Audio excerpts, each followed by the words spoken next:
प्रेम से बोलिए शंकर भगवान की जय। माता गौरी पार्वती गणपति ललनमा की जय। हर हर महादेव। देवादिदेव महादेव जी के चरण में प्रणाम करती हूँ, मेरा प्रणाम स्वीकार हो। माता गौरी पार्वती के चरण में प्रणाम करती हूँ, मेरा प्रणाम स्वीकार हो। गणपति ललनमा के चरण में प्रणाम करती हूँ, मेरा प्रणाम स्वीकार हो। सब गुरु भैया बहना के चरण में प्रणाम करती हूँ, मेरा प्रणाम स्वीकार हो। माता और पिताजी के चरण में प्रणाम करती हूँ, मेरा प्रणाम स्वीकार हो। धरती पर बैठे धरती माता के चरण में प्रणाम करती हूँ, मेरा प्रणाम स्वीकार हो। गुरु भाई बहना, मैं एक कथा सुनाने जा रही हूँ। इस कथा को पूरा सुनिए और रहस्य जानिए। हर हर महादेव। गुरु भाई बहना, एक नगर में एक राजा रहा करते थे। राजा भीमसेन। राजा का नाम भीमसेन था। रानी जो थी, राजा के पत्नी रानी, उनका नाम मायावती था। राजा भीमसेन और उनकी पत्नी मायावती दोनों में बहुत प्यार था। उनका 7 पुत्र था और बेटी एक भी नहीं थी। 6 बेटा का ब्याह हो चुका था, 6 बहुएं आ चुकी थी। छोटा बेटा बड़े लाड प्यार में रहता था, किसी का बात सुनता भी नहीं था, कोई काम भी नहीं करता था। बस उनका सुबह काम यही था, छोटा बेटा का, छोटे राजकुमार का, स्नान करके भगवान के मंदिर जाना, पूजा करना और उसके बाद पढ़ाई लिखाई भी करना। इसके अलावा कोई काम नहीं करता था राजा का बेटा छोटा। धीरे जब भी भोजन करने जाता था तो बिना दूसरे वो खाना नहीं खाता था। प्रतिदिन दूस के ही खाना खाता था कि आज सब्जी खराब है, आज दाल खराब है, आज रोटी कच्चा है, आज भात कच्चा है, ये है तो वो है। बिना दूसरे खाना नहीं खाता था। धीरे धीरे समय व्यतीत हुआ।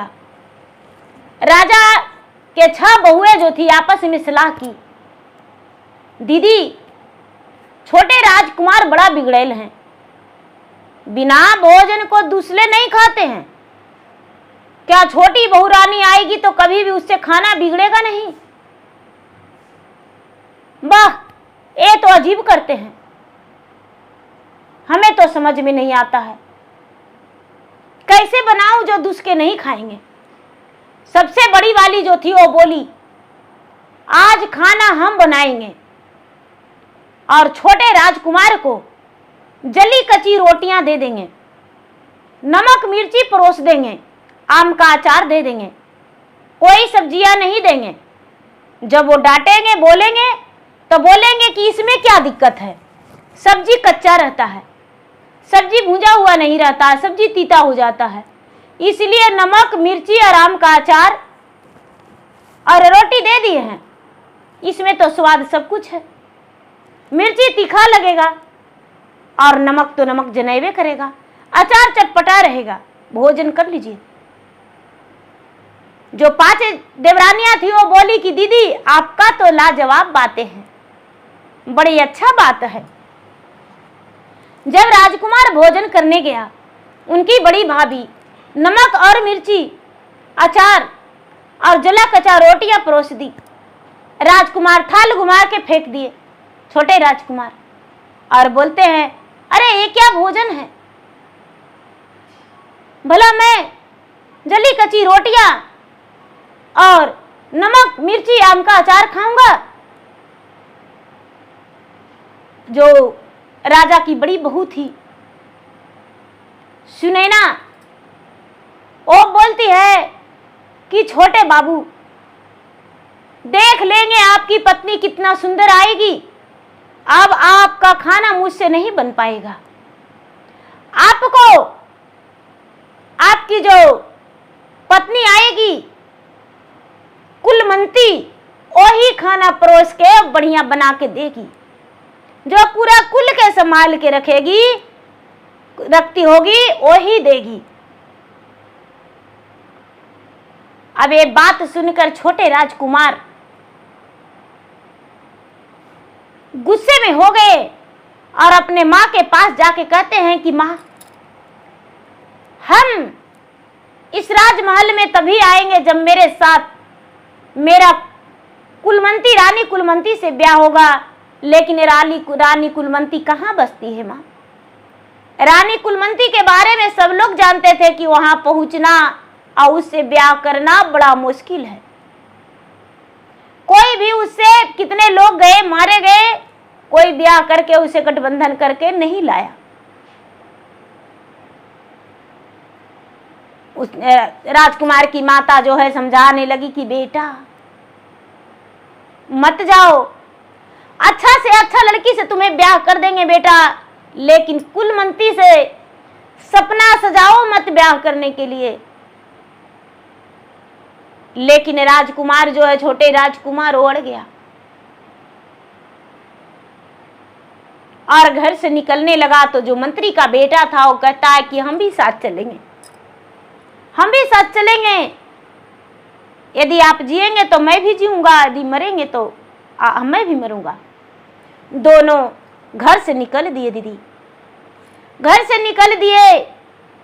चलते चलते चलते चलते चलते चलते चलते एक तालाब था। तालाब के पास एक पीपल का पेड़ था। पीपल के पेड़ पे रात्रि का समय हो गया, सूरज ढल गया, पूरी रात हो गया, अंधियाला हो गया। दोनों का रास्ता दिखाई नहीं देने लगा। तो दोनों पीपल के पेड़ के जो नीचे होता है शोर, उसमें घोड़ा को बांध दिए। घोड़ा को बांध दिए और घोड़ा को बांध के विश्राम करने लगे।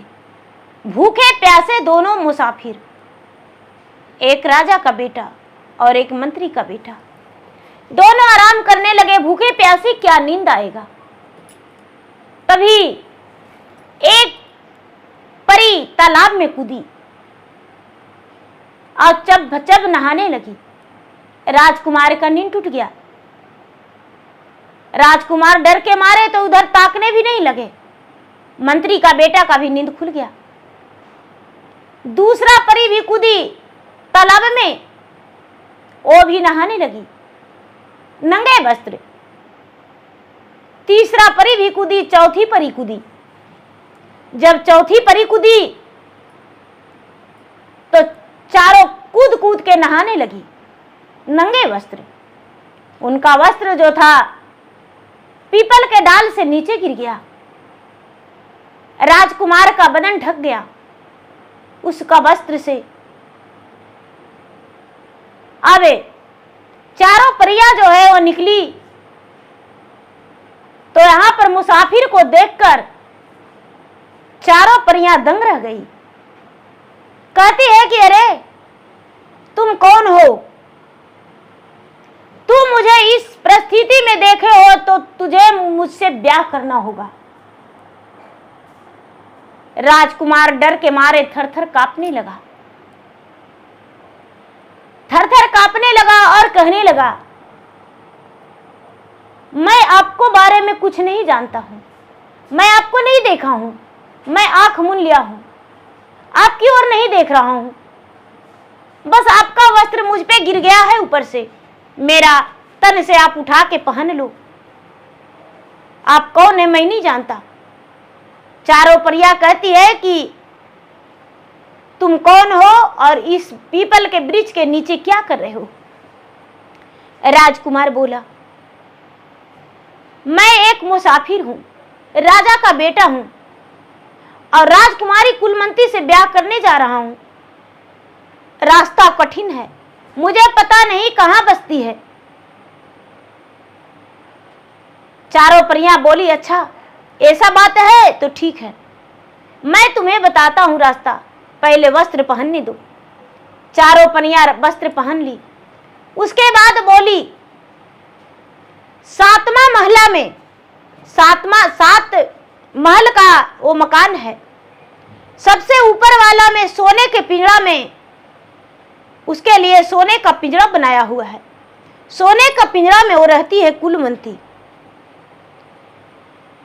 उसका भोजन कभी अन्न नहीं मिला है, फल और दूध का भोजन मिलता है और पिंजरे में रहती है। उसके लिए पहरेदार बाहर लगे हुए रहते हैं।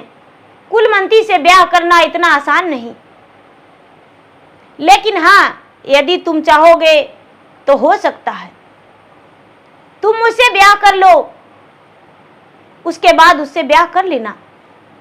चारों परियां के बात सुनते हुए राजकुमार बोला, हम आपसे ब्याह करने को लिए तैयार हूं, लेकिन सबसे पहले उससे ब्याह करके आएंगे, उसके बाद ही हम आपसे ब्याह करेंगे। चारों जो परियां थी वो बोली कि तो ठीक है, पहले मेरा बात सुनो। यहां से जाओगे, जाते जाते जाते 7 राज पार करना पड़ेगा, और 7 राज जब पार करोगे तो 8वां राज राजा ये कुल नगर पहुंचेगा, जहां कुलमंती रहती है। राजा कुलदेव का कुल नगर है। कुलदेव राजा का कुल नगर है, रानी कुलमंती है। 8वां राज में मिलेगा, और वहां से बच के आना तुम्हें मुश्किल है, लेकिन कठिन कठिन परिस्थितियां में तुम मेरा एक बार याद करना, और जब याद करोगे तो हम तुम्हारा मदद करेंगे। लेकिन यदि तू उससे शादी करके और चाहोगे कि हम धोखा दे के और इसे लेकर जाएं, उसे लेकर, तो तुम्हें जल के तुम भस्म हो जाओगे। राजकुमार बोला, नहीं, हम आपसे ब्याह करके जाएंगे। क्या होता है गुरु भाई बहना, राजकुमार वहां से सुबह होते ही निकल दिए। जो परिया थी वो दी 2 गुटका, बोली कि एक खा लेना, एक निगल जाओगे तो तुम 80 बरस के बुढ़वा बन जाओगे, और दूसरा गुटका निगलोगे तो तू छोटा बच्चा बन जाएगा और किसी को पता नहीं चलेगा, दिखेगा ही नहीं तुम्हारा बदन। लेकिन बोल देना कि तालाब वाली परियां मेरा मदद करो। अब ये तो कहना भूल गया, पूछना भूल गया कि तो अपना रूप में कैसे आवेंगे। वहां से चल दिया। चलते चलते चलते चलते चलते चलते चलते चलते चलते चलते 6ठा राज पार कर दिया। 6ठा राज पार कर दिया, 7वां राज पार कर गया। राजकुमार 8वां राज में पहुंच गया। जब 8वां राज में पहुंच गया गुरु भाई बहना, तो चौराहा पर एक बहुत बड़ा नगाड़ा था।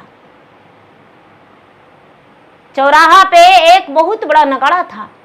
नगाड़ा राजकुमार बजा दिया। जब नगाड़ा राजकुमार बजा दिया तो जो भी वहां पर थे राजा के सैनिक सब बोले कि भाई कहां से आए हो। पूरा फुल पता राजकुमार बताया और बोला कि मैं आया हूं राजकुमारी कुलमंती से ब्याह करने के लिए। बोला कि इस नगर में तो चाहे तो 80 बरस के बुढ़वा जा सकता है और नहीं तो 5 बरस के बालक। ब्याह करने के नाम पर कोई नहीं जा सकता है। और पूरे जो सेना लोग था इस पे तेगा लेकर मारने के लिए दौड़ गया। अब इसको याद आया कि अरे हम तो पार हो जाएंगे। जब इसको याद आ गया तो 5 साल वाला गुटका निगल गया। 5 साल वाला गुटका निगल गया, राजा के राज में घुस गया। मंत्री जो था राज के बाहर ही रह गया। मंत्री राज के बाहर रह गया और ये राज में घुस गया। जब घुस गया तो अब इसको लगा कि हाँ 5 साल के तो बालक बन गए। राज दरबार पे चला गया।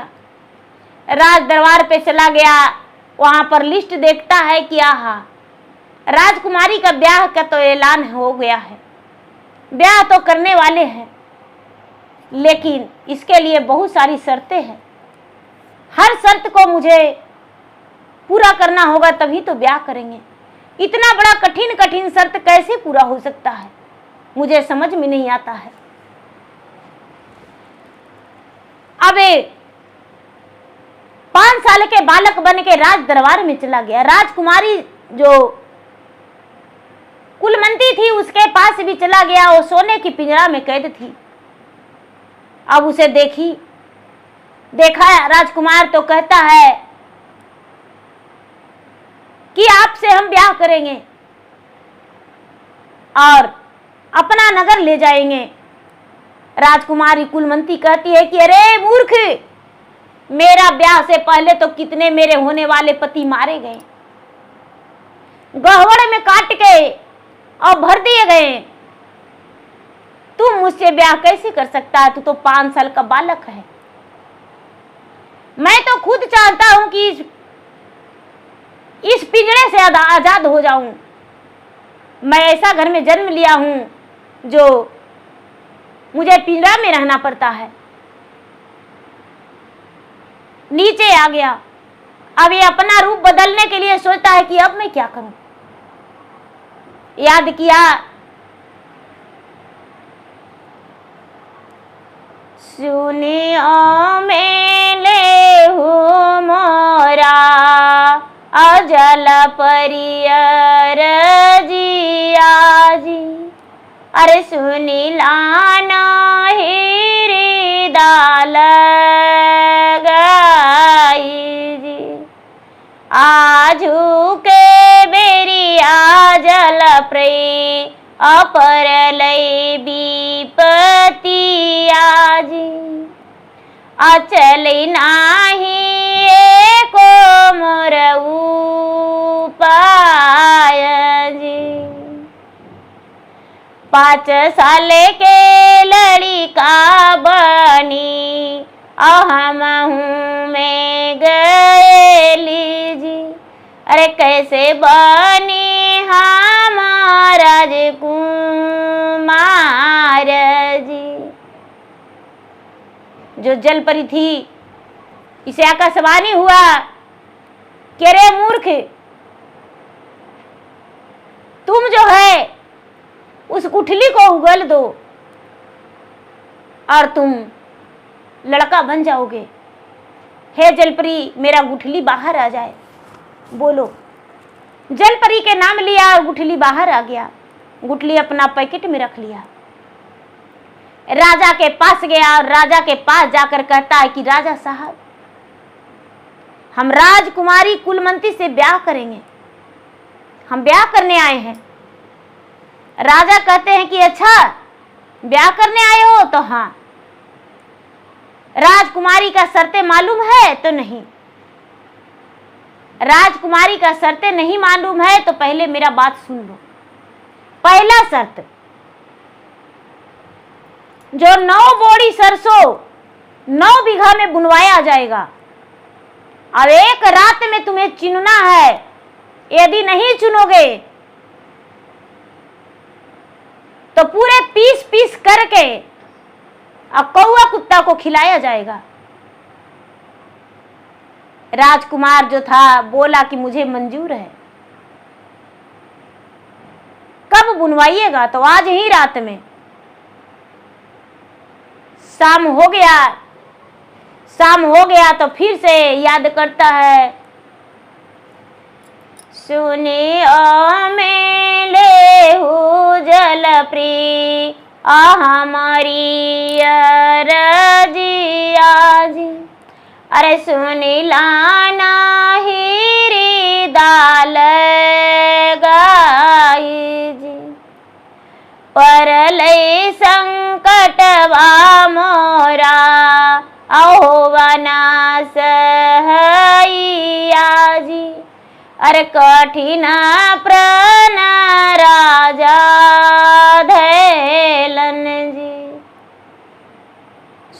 है जलपरी से। जलपरी जो है कहती है कि चिंता मत करो, चिंता मत करो, जब 9 बोरी 9 बीघा में बुना जाएगा और चून एक भी नहीं घटना चाहिए, तो राजा से बोल दीजिए कि बुन दीजिए, हम चुन देंगे। राजा साहब 9 मन सरसों 9 बीघा में बुनवा दिए और 9 बोरी धर दिए। जलपरी थी वो जंगल में गई और जाके कबूतर से बोली, कबूतर इतना कबूतर जुटे, इतना कबूतर जुटे कि सारा सरसों चुन के बोरिया में भर दिया रातों रात। शक्ति भगवान का महिमा अपरंपार, पूरा भर दिया और भर के और बराबर कर दिया, एक भी सरसों का दाना नहीं घटा। सवेरा हुआ तो राजा के पास जाके डंका मार दिया। राजा बाहर हुए, क्या बात है बोलिए, सरसों चुना गया, देख लीजिए जाकर। जब राजा देखते हैं तो देखते हैं कि सच में सरसों चुना गया, खेत में एक भी सरसों नजर नहीं आ रहा है।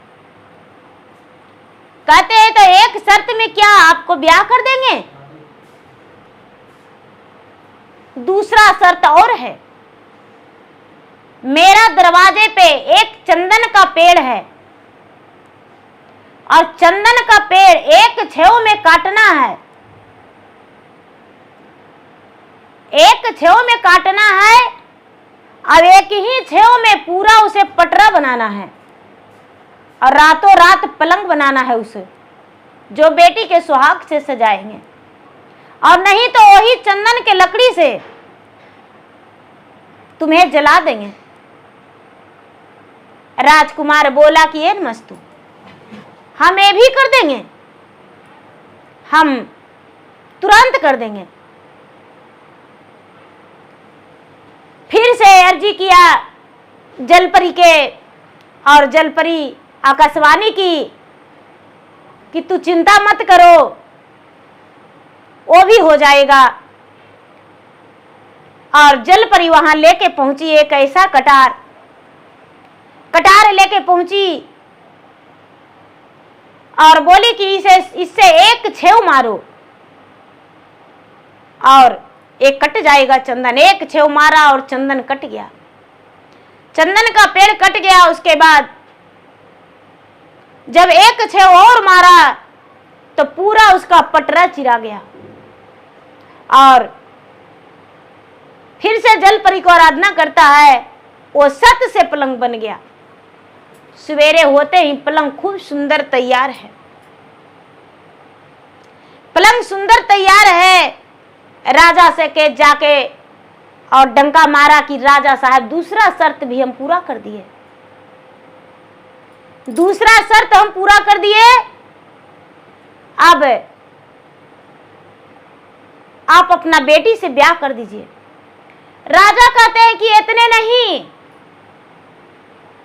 अभी और मेरे पास शर्त है। मेरे पास जो जमीन है आगे में, वहां पर रात भर में तालाब खोद के और पूरा चौबगल बगीचा लगाना है। सोचता है राजकुमार कि चलो हार नहीं मानेंगे, और नहीं तो जितना खोदेगा उसी में तुम्हारा काट के डाल देंगे और भर देंगे। राजकुमार बोला ठीक है। शाम हुआ तो फिर से जलपरी को याद करता है। जलपरी कहती है कि चिंता मत करो, वो भी हो जाएगा। जलपरी इतना बंसुअर के ले आई, इतना बंसुअर के ले आई कि पैर से ही तालाब खता गया। सब बंसुअर खत दिया और जने तने से पेड़ लाला के चौबगल रोप दिया। चौबगल रोप दिया, तालाब तो खता गया पूरा। इतना तालाब खता गया कि जलथल पानी भर गया। जलथल पानी भर गया, तीसरा शर्त भी पूरा हो गया। जाके फिर से नगाड़ा मारा कि राजा साहब तीसरा शर्त हम पूरा कर दिए। राजा कहते हैं कि नहीं, ऐसे नहीं, अभी और शर्त है।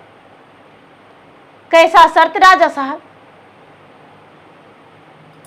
मेरे घर में 500 आदमी का भोजन बनेगा, वो तुम्हें अकेले भोजन करना पड़ेगा। सोचते आए राजकुमार कि चलो वो भी सही।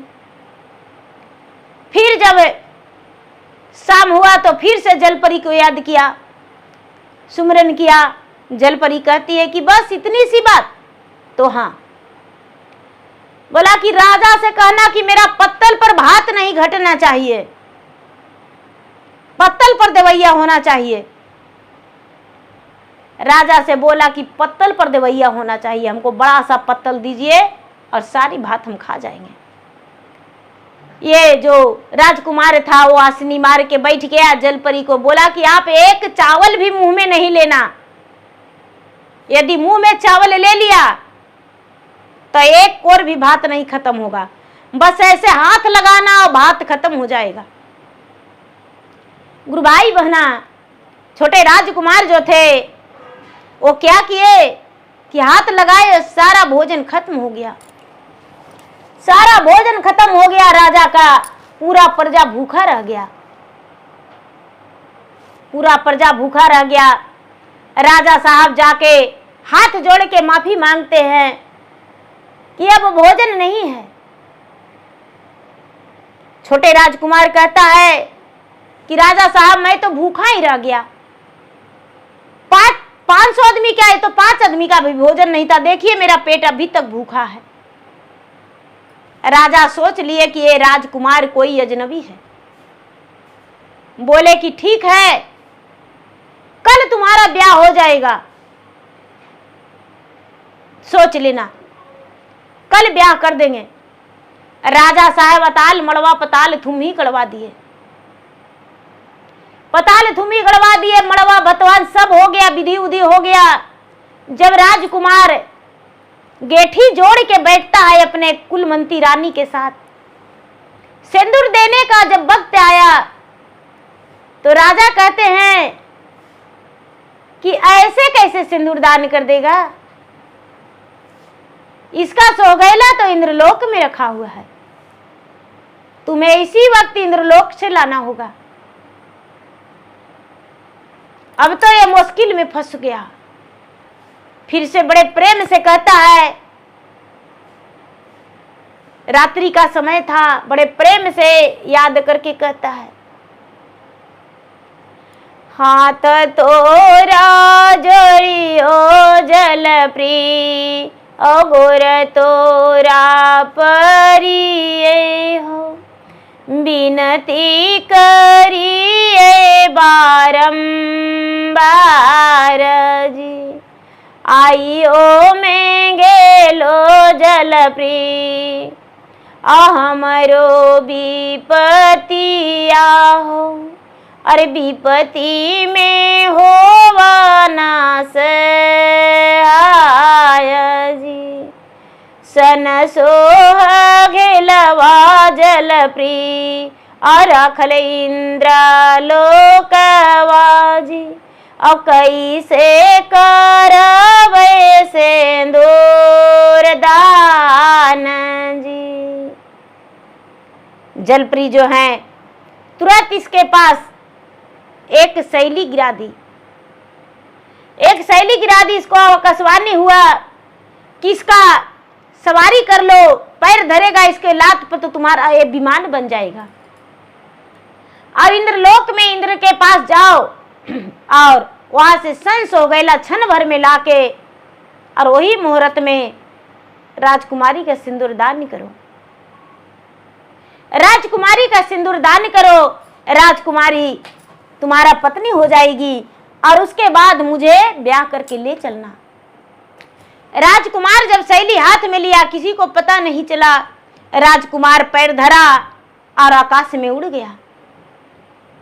आकाश में उड़ गया, आकाश में उड़ के और इंद्रलोक चला गया। इंद्र महाराज के पास संस हो गैला था। संस हो गैला इंद्र महाराज के पास से ले लिया और लेके और तुरंत क्षण भर में पहुंच गया। जब क्षण भर में पहुंच गया तो राजा को लगा कि अब तो मेरा बेटी को सिंदूर दान कर देगा और मेरा बेटी राजकुमारी कुलमंती को ले जाएगा। तब राजा कहते हैं कि पहले अब यहां पर मड़वा में युद्ध होगा, तेगा से मेरा बेटा से लड़ाई करना होगा। जब दोनों दने से तेगा टनाटन चलने लगा, राजा का 7 बेटा और राजकुमार अकेला। राजकुमारी सोचती है कुलमंती कि मेरा एक भाई भी मारा जाएगा तो मेरा कुल का नाश हो जाएगा। यदि इस तरफ मेरे पति मारे जाएंगे तो हम विधवा कहलाएंगे, क्योंकि इनका जीवन संगनी आधा तो बन चुकी हूं। अब सिंदूर देना बाकी है, अब हम क्या करें। दोनों दने से टनाटन लड़ाई होने लगा तेगा से। तो बीच में राजकुमारी कुलमंती खड़ा होकर दोनों तरफ से बीच में कहती है कि पिताजी, एक तरफ मेरा भाई, एक तरफ मेरे पति। यदि मेरा भाई मर जाएगा तो मेरा नैहर शून्य हो जाएगा, मेरा पति मर जाएंगे तो मेरा जिंदगी बर्बाद हो जाएगा, मेरा मांग शून्य हो जाएगा और मैं इस दुनिया में जीवित रह के फिर क्या करूंगी।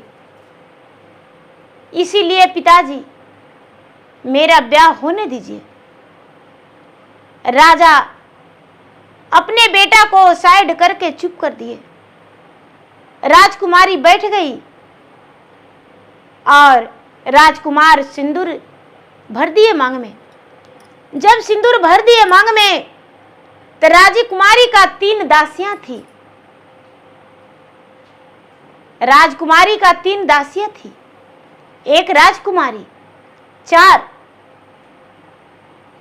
तो जब सिंदूर दान हो गया तो दासी कहती है कि रानी साहब आप तो चले जाएंगे, लेकिन हम कहाँ रहेंगे, हम भी आपके साथ चलेंगे आपका सेवा करने के लिए।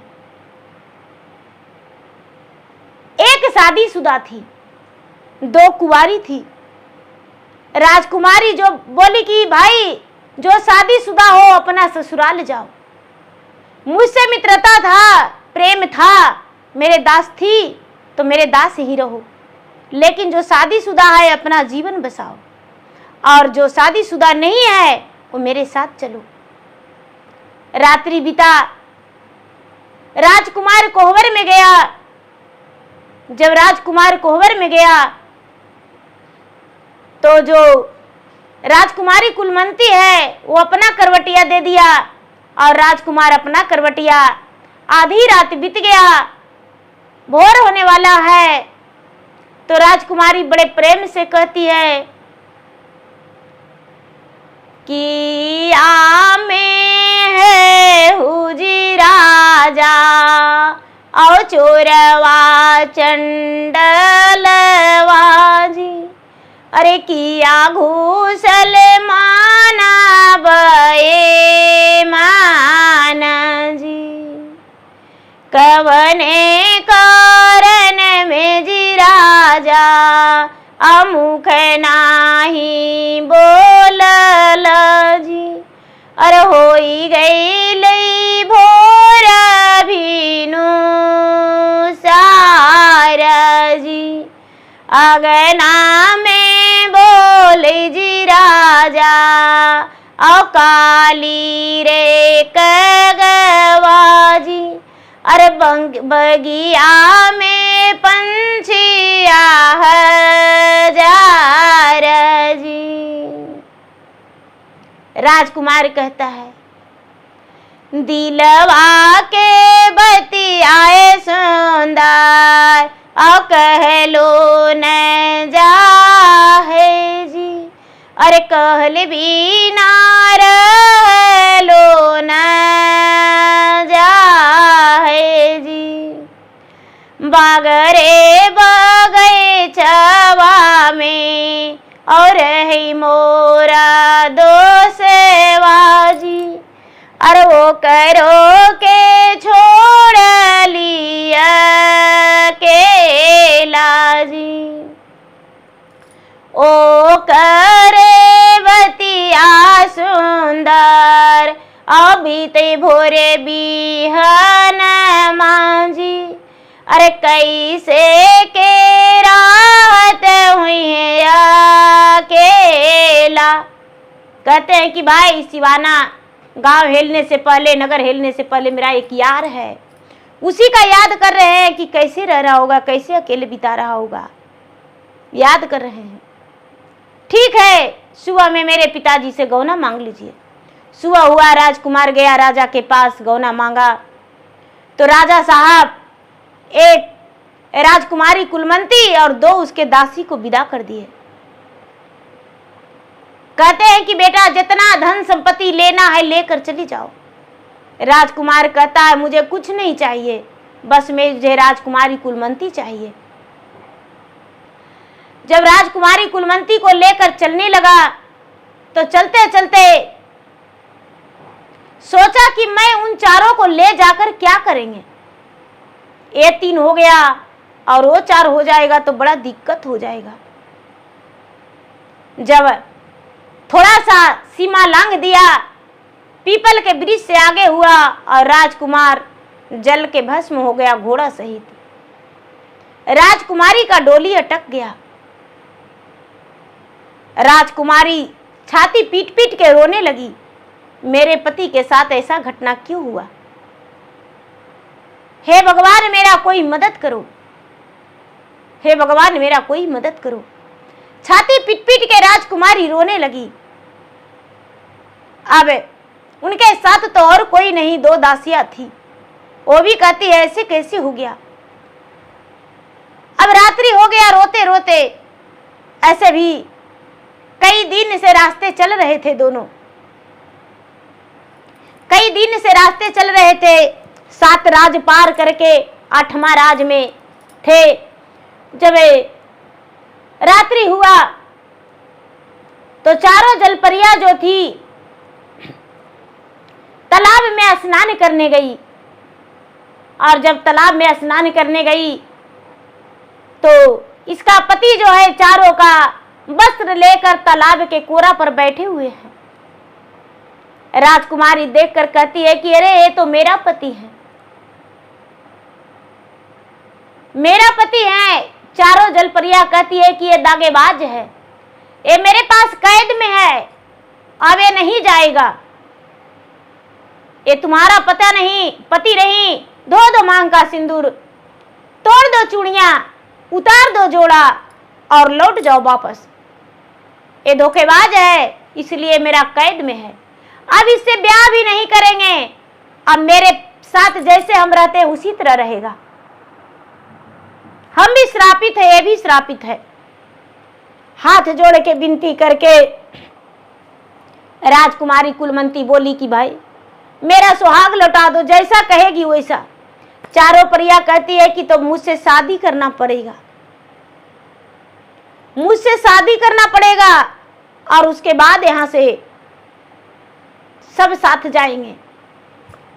वचन दी, अमृत जो था, अमृत कानी अंगुली में अमृत था, परी का छिड़क दी, वो फिर से सुंदर नौजवान राजकुमार बन गया।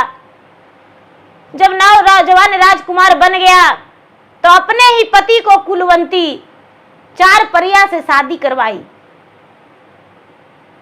4 परिया से शादी करवाई, और उसके बाद अपने 4 सवत के साथ कुलवंती, 2 दासी और 4 सवत, 7 और 1 राजा और 1 मंत्री का बेटा, 9 प्राणी से घर पहुंचे। जब 9 प्राणी से घर पहुंचे गुरु भाई बहना, तो गांव के चौराहा पर लोग देखे तो राजा से जाकर बताए, राजा साहब आपका छोटे राजकुमार कितने दिन बाद आ रहे हैं नगर में, उसका कोई पता नहीं, सालों बीत गया था। राजा तो आस तोड़ चुके थे कि मेरा बेटा कहाँ चला गया। प्रतिदिन रानी अपने बहुओं को ताना दिया करती थी। राजा को पता चला तो बाजे गाजे के साथ अपने बहुओं को घर ले गए। घर के अंदर ले गए, अर्चन परछन सब कुछ हुआ। शाम हुआ तो छोटे राजकुमार कहते हैं कि भाभी, आज मेरा कुलमंती और 4 परियां जो है मेरी 5 रानियां भोजन बनाएगी और 2 दासियां जो है मदद करेगी। आप 7 हैं, 6 है तो मेरा भी 7 है, आपसे कम नहीं। 7 मिल के भोजन बनाया। सब लोग, घर का लोग भोजन किए। लाजवाब खूब सुंदर भोजन था। अंगुली चाट चाट कर सब बड़े स्वाद लिए और तारीफ किए, भोजन किसने बनाया है।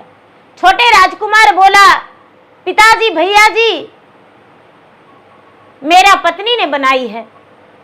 सब लोग धन्यवाद किए। जो 6 भाभियां थी वो शर्म के मारे सर झुका के और अपने देवर से कहती है कि ना जाने कितने कठिनाइयां हुआ होगा ये मेरे ही कारण। छोटे राजकुमार बोला, नहीं भाभी, आप नहीं जानते, जिसमें परिश्रम ना हो तो फल मीठा नहीं हो सकता है। इसीलिए मैं कुलमंती से शादी किया और अपना दुल्हन बना के अपना घर लाया। आप नहीं कहते तो मैं इतना सुंदर कभी जीवन संगनी नहीं पाते और मेरा 5 रानियां 2 दासियां नहीं रहती। गुरु भाई बहना सारे लोग धन्यवाद किए और खुशी खुशी राजकुमार अपना पत्नी के 5 पत्नी के साथ जीवन बिताए। उधर 6 और इधर 7, ये अकेले 7, 2 दासियां 5 रानी। सब लोग अपना खुशी खुशी जीवन बिताए और खुश रहने लगे। कभी भी राजा के घर में भोजन का शिकायत नहीं हुआ। तो गुरु भाई बहना, मेरा वीडियो अच्छा लगे तो मेरा वीडियो का लाइक करें, शेयर करें। चैनल पर यदि नए हैं तो चैनल का सब्सक्राइब करें, बेल आइकन घंटी को दबाएं, जो कि मेरा वीडियो का नोटिफिकेशन सबसे पहले आपके पास जाए, आप मेरा वीडियो सुन सकें। कमेंट बॉक्स में हर हर महादेव, जय शिव गुरु, ओम नमः शिवाय या तो अपना नाम या तो अपना दुख दर्द लिखकर जरूर शेयर करें, जिसमें मैं आपका नाम का भगवान के शरण में हाजिरी लगाऊं और भगवान से आपके लिए विनती करूं कि आपका जीवन में कभी दुख ना हो, सुखी जीवन बीते। धन्यवाद। हर हर महादेव, घर घर महादेव। एक बार प्रेम से बोलिए शंकर भगवान की जय।